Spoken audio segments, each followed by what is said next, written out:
পালকি ছেড়ে দিয়ে এই হেঁটে ফেরাটা কি ঠিক হচ্ছে মহারাজ? আরে বাবা, এই চাঁদের আলোতে নিজের দেশের মাটিতে হাঁটা, এর মজাটা কি কম? তা গোপাল, তুমি যে পরিমাণ রসগোল্লা খাচ্ছিলে, বিশ্বম্ভর বণিকের মুখখানা তো দেখার মতো হয়েছিল। ঠিক বলেছেন, গোপালের ওই পেট কেটে গবেষণা করা দরকার।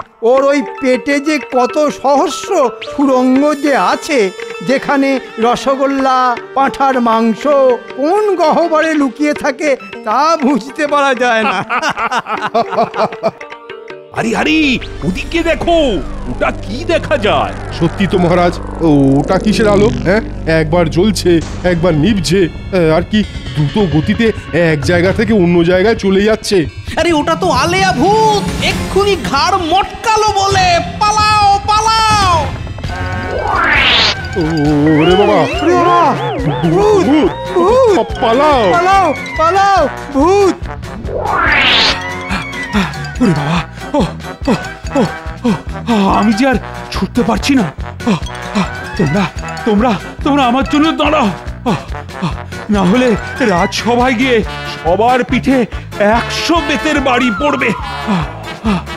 মহারাজ, আমি আমি নিজের ইচ্ছেই ছুটছি না মহারাজ, আমার পেটের ভেতর ওই পাঁঠাটাই ছুটছে আর আমি পা নাড়াচ্ছি। আপনার আপনার নধর শরীরে লোভেই ওই ওই ভূতটা আসছে মহারাজ। আরো জোরে ছুটুন, আরো জোরে ছুটুন, আরো জোরে। ও সেনাপতি, তুমি অন্তত দাঁড়াও। খেপেছেন? আপনার কথা না শুনলে বড় জোর মাইনে কাটবেন, আর ভূতে ধরলে তো মাথাটাই যাবে। কত আগার দল, একবার ধরতে পারি। ও খুব জোর বেঁচে গেছি। আর একটু হলেই ধরেছিল আর কি। তুমি যে বড় আমাকে ফেলে পালাচ্ছিলে সেনাপতি, এবার তোমাকে কে বাঁচাবে? ক্ষমা করবেন মহারাজ, বিদেশি সৈন্যদের থেকে আপনাকে বাঁচানো আমার কাজ, ভূতের হাত থেকে নয়, ওটা ওঝার কাজ। হক কথা, একদম হক কথা। আরে আরে, আপনারা এই সময় এখানে দাঁড়িয়ে কেন? আরে একটা সামান্য আলেয়া দেখে সবার আত্মারাম একেবারে খাঁচা ছাড়া হয়ে গেছে। বলো কি, ওটা কি একটা সামান্য জিনিস হলো? একেবারে আলেয়া ভূত। মহারাজ মহারাজ, অযথা ভয় পাবেন না, এ আলো কোনো ভৌতিক আলো নয়, এটা সামান্য বায়বীয় পদার্থ থেকে উদ্গত আলো। তাহলে গোপাল, তুমি যে বললে আলেয়া ভূত, আসলে বাচ্চারা তো ওটাকে আলেয়া ভূত বলে, তাই একটু মশকরা করলাম আর কি। না না, তোমরা ভুল বলছো। আলিয়া নামটা আমি আগেই শুনেছি, এটা আলো ভূত। না না মহারাজ, আপনি মিছিমিছি রাগ করছেন, ওটা কোনো ভৌতিক আলো নয়। চুপ করো, তোমরা সবাই বুঝি পণ্ডিত হয়ে গেছো না? ওটা যদি ভূত নাই হয়, তবে হয় ওটা ধরে এনে আমাকে দেখাবে, না হলে আর রাজসভাতেই আসবে না। ঠিক, একদম ঠিক বলেছেন মহারাজ। চলুন আমরা বাড়ি ফিরি।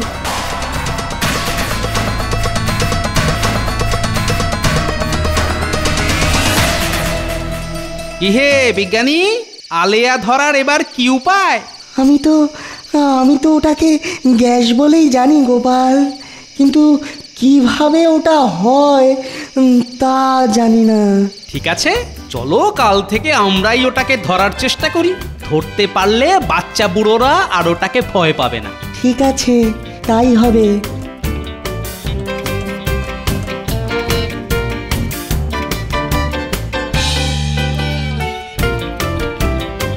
আজকে বড় চিন্তিত দেখাচ্ছে মহারাজ, কেন শুরু হচ্ছে না রাজসভার কোনো কাজ? মহারাজ, রাজসভার কাজ তো শুরু করা উচিত। অনেকে অনেক রকম অভিযোগ নিয়ে এসেছে। কাজ তো করতেই হবে, কিন্তু চিন্তার বিষয় হলো গোপালেরই তো পাত্তা নেই। সে তো আজ অনেক দিন হয়ে গেল আসছে না, বিজ্ঞানীও বেপাত্তা।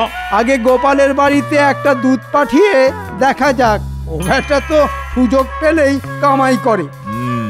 বেশ, তবে পাঠাও দুধ। দুধ পাঠিয়ে হবে না কোনো কাজ, সরেজমিনে দেখে আসতে হবে আজ।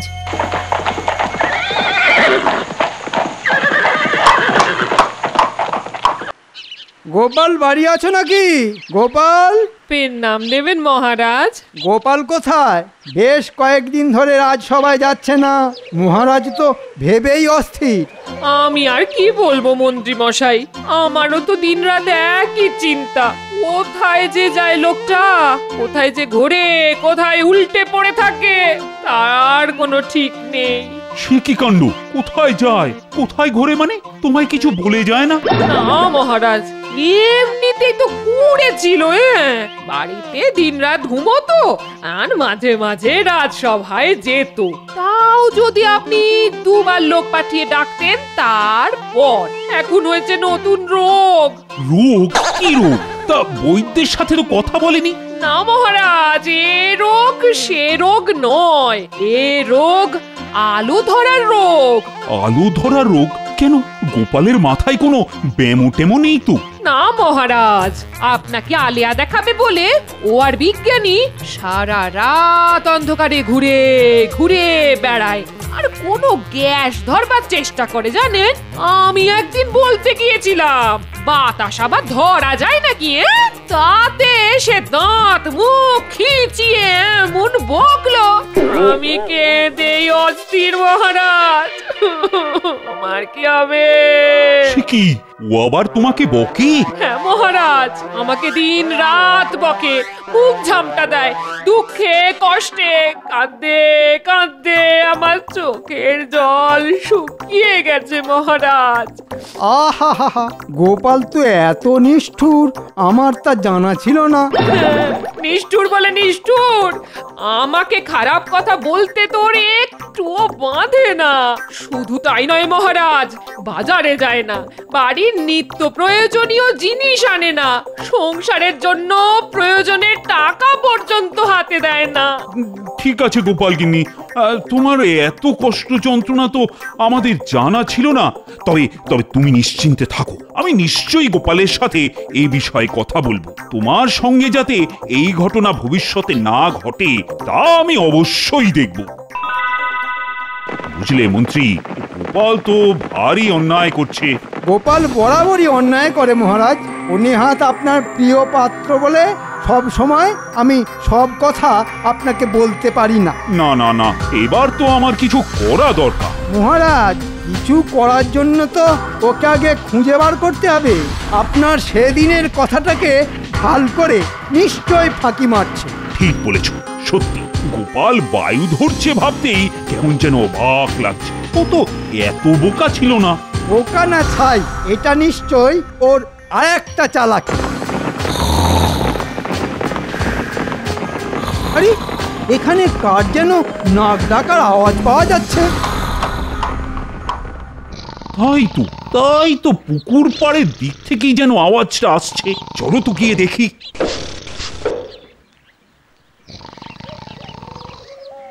ওই দেখুন মহারাজ, চেনা চেনা লাগছে না? কি আশ্চর্য, গোপাল আর বিজ্ঞানী এখানে ঘুমোচ্ছে।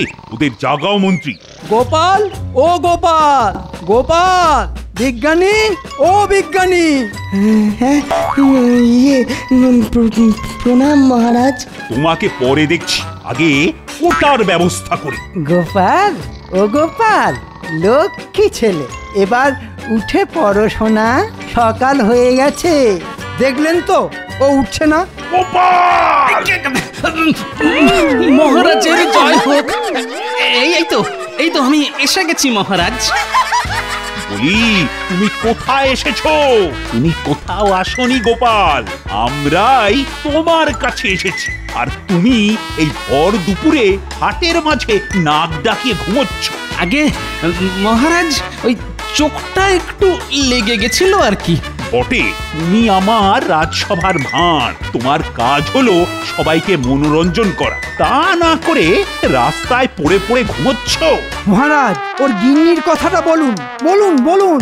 হ্যাঁ হ্যাঁ, আমরা তোমার বাড়ি গিয়েছিলাম। তোমার গিন্নির তো দুঃখের কোনো সীমাই নেই।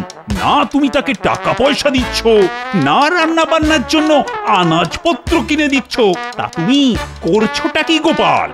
না মানে ওই মহারাজ, ওই আলেয়া। হ্যাঁ, তুমি আলিয়া ধরার কাজে লেগে পড়েছো শুনলাম, কিন্তু তা বলে বাড়ির লোককে কষ্ট দেবে?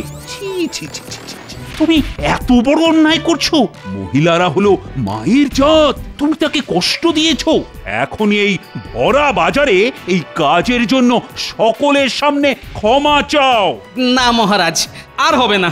পাঠশালার বাচ্চাদের মতো আচরণ করো না গোপাল। তুমি এই ভরা হাটে সকলের সামনে কান ধরে চেঁচিয়ে ক্ষমা চাও। ঠিক বললাম তো মহারাজ? হ্যাঁ হ্যাঁ, নাও গোপাল নাও, শুরু করো। ঠিক আছে মহারাজ, আমি ক্ষমা চাইছি। আমি আমার স্ত্রীর সঙ্গে যে দুর্ব্যবহার করেছি তার জন্য আমি আর এমন কাজ করব না। বেশ বেশ বেশ, এখন তুমি বাড়ি চলে যাও। কাল যথা সময়ে তোমাকে যেন রাজসভায় দেখতে পাই। যথা আজ্ঞা মহারাজ। এর প্রতিশোধ আমি নেবই বিজ্ঞানী। এই ভরা হাটে সবার সামনে মহারাজ আর মন্ত্রী আমাকে ক্ষমা চাওয়ালেন, আর হাটের প্রত্যেকটা লোক মজা নিল। এদের প্রত্যেককে যদি আমি ক্ষমা না চাওয়াই তবে আমার নামও গোপাল ভাঁড় নয়। হ্যাঁ, চলো বিজ্ঞানী।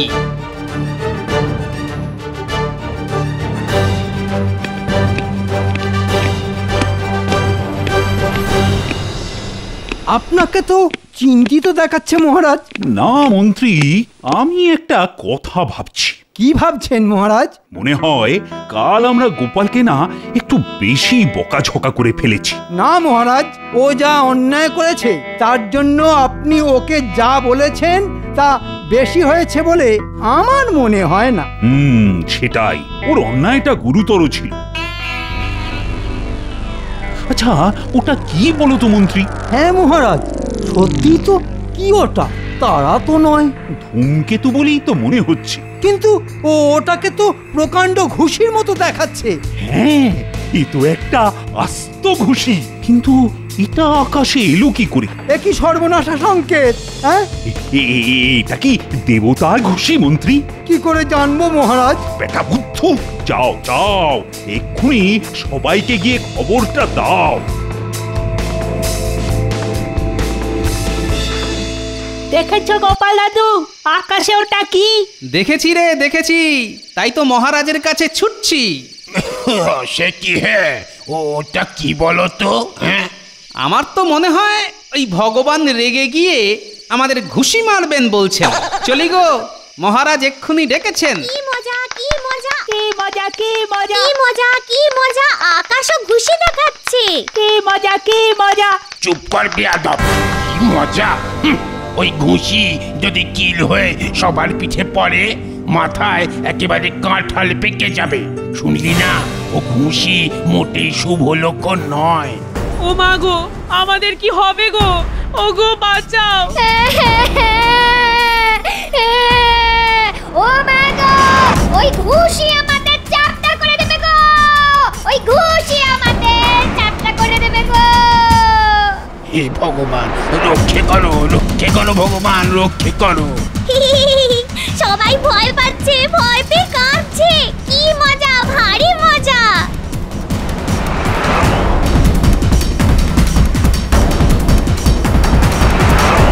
মহারাজের জয় হোক।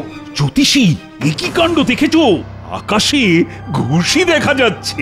ঠিক, এটা বড়ই অশুভ সংকেত মহারাজ। আকাশ থেকে ঘুষি নেমে আসা কখনোই শুভ সংকেত হতে পারে না মহারাজ। তাহলে এই ঘুষির থেকে বাঁচার কোনো উপায়? মহারাজ, আমাকে গণনা করে বলতে হবে। করো করো, যা ইচ্ছে করো, যে করেই হোক এই বিপদ থেকে বেরোনোর একটা রাস্তা বের করো।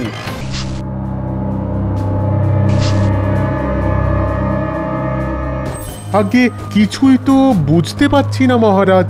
সর্বনাশ! তাহলে আমি বুঝেছি। বলো বলো, কি বুঝেছো বলো। সে খুব সব্যনেশে এক ব্যাপার। ব্যাপারটা কি সেটা তো বলবে।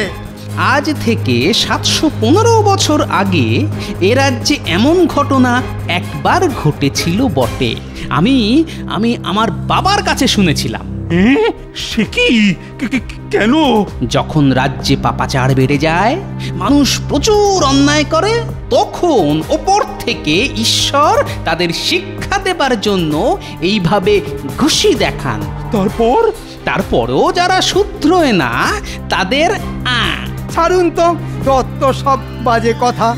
ঠিক আছে আজ সব বাড়ি যাও, কাল সন্ধেতেও ওটা আকাশে থাকে কিনা দেখে সেই মতো ব্যবস্থা হবে। আরে গোপাল দাদু ওই জঙ্গলে কি করতে যাচ্ছে? চল তো দেখি।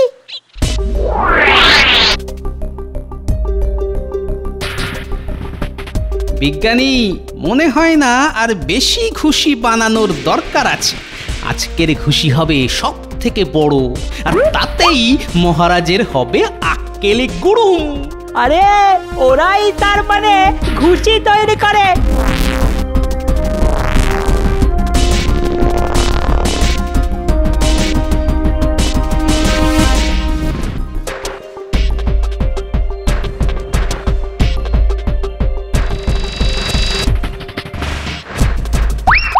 গোপাল দাদু! ও, তোরা এসে গেছিস? কিন্তু ওই চকচকেটা কি? ওটাকে বলে ফসফরাস, জোনাকি পোকার পেছনে থাকে। এখন চলো বিজ্ঞানী, মহারাজের কাছে যেতে হবে। ভগবান, খুশি দেখাচ্ছেন, কি অন্যায় কথা। আর আজকে আরো বড় হয়েছে। তার মানে ওটা আরো কাছে এসে পড়েছে। গোপাল মনে হয় ঠিক কথাই বলেছিল। হ্যাঁ, যা মনে হচ্ছে হাতে কিন্তু সময় খুব কম। কিন্তু গোপাল কোথায় গেল? এসো এসো এসো গোপাল। এখন উপায় কি বলো? মহারাজ, আমার মনে হয় সারা গ্রাম, শহরের লোক, রাজ্যের লোক একত্রিত হয়ে যদি ঈশ্বরের কাছে ক্ষমা প্রার্থনা করি এবং অনুরোধ করি আমাদের ত্রুটি মার্জনা করতে, তাহলে যদি ঈশ্বর আমাদের কথা শোনেন। এতে কি কাজ হবে? তা আপনার কাছে যদি আরো ভালো কোনো উপায় থাকে তো বলুন, বলুন না, বলুন। ছাড়ো তো গোপাল, সেনাপতি এক্ষুনি সারা রাজ্যে ঢেঁড়া পিটিয়ে জানিয়ে দাও যে প্রত্যেককে একত্রিত হয়ে ঈশ্বরের কাছে ক্ষমা চাওয়ার আদেশ এসেছে, আর তা কালকেই। আগে ঠিক আছে মহারাজ।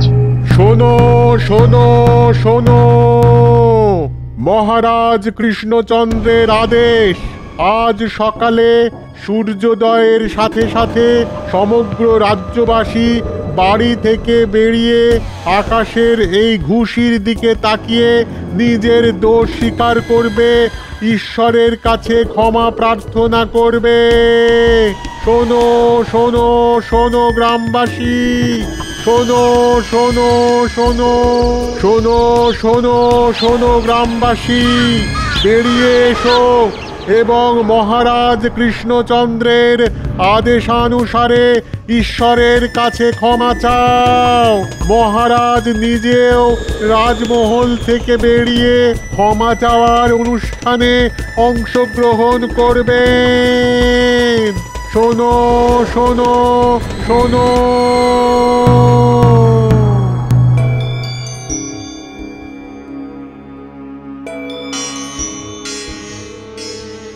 ঈশ্বর, ঈশ্বর আমায় ক্ষমা করে দিন।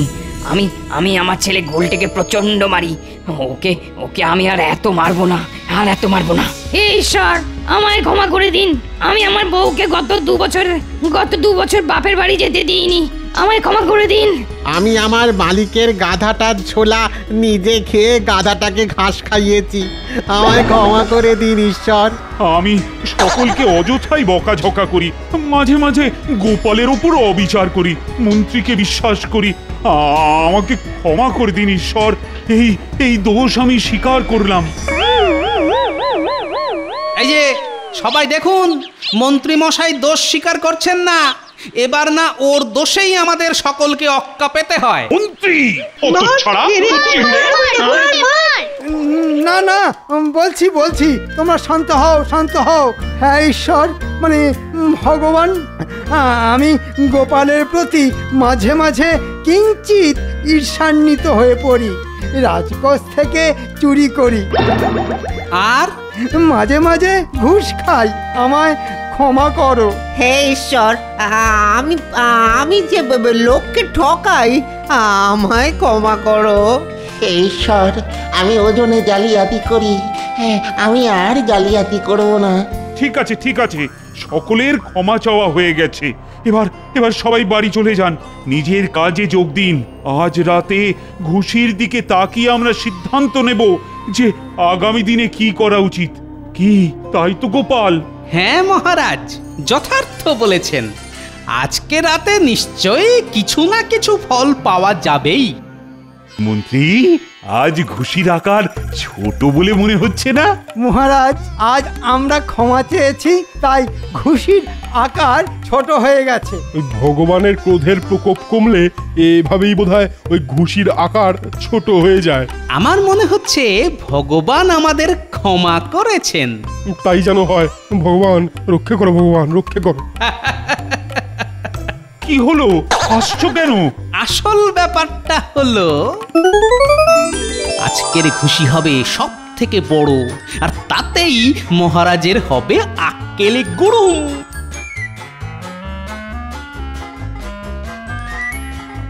গোপাল দাদু! ও, তোরা এসে গেছিস? কিন্তু ওই চকচকেটা কি? ওটাকে বলে ফসফরাস। জোনাকি পোকার পেছনে থাকে। সত্যি গোপাল, তুমি যে আমাদের এভাবে আকাশে ঘুষি দেখিয়ে জব্দ করবে তা আমরা বুঝতেও পারিনি। আমাকে ক্ষমা করবেন মহারাজ। না গোপাল, তুমি সত্যি আবার আমাদের তোমার তীক্ষ্ণ বুদ্ধির পরিচয় দিয়েছো এবং সকলকে এত পরিমাণ হাসিয়েছো। ও না না না না না, শুধু হাসানোই নয়, সকলকে হাসিয়েছো বটে। প্রত্যেকে নিজের অন্যায় স্বীকার করেছে, এ তো ভাবাই যায় না। তোমার এই অসম্ভব বুদ্ধিমত্তার পরিচয় দেওয়ার জন্য তোমাকে আমি 50টি স্বর্ণ মুদ্রা দিলাম। ধন্যবাদ মহারাজ। আমার বড়ই দারিদ্রতা চলছিল, 1 মাস মাইনে দেননি, সেটাও যদি। বেশ বেশ, তোমার বকেয়া মাইনে হিসাবে আরো 50টা স্বর্ণ মুদ্রা দিলাম। ধন্যবাদ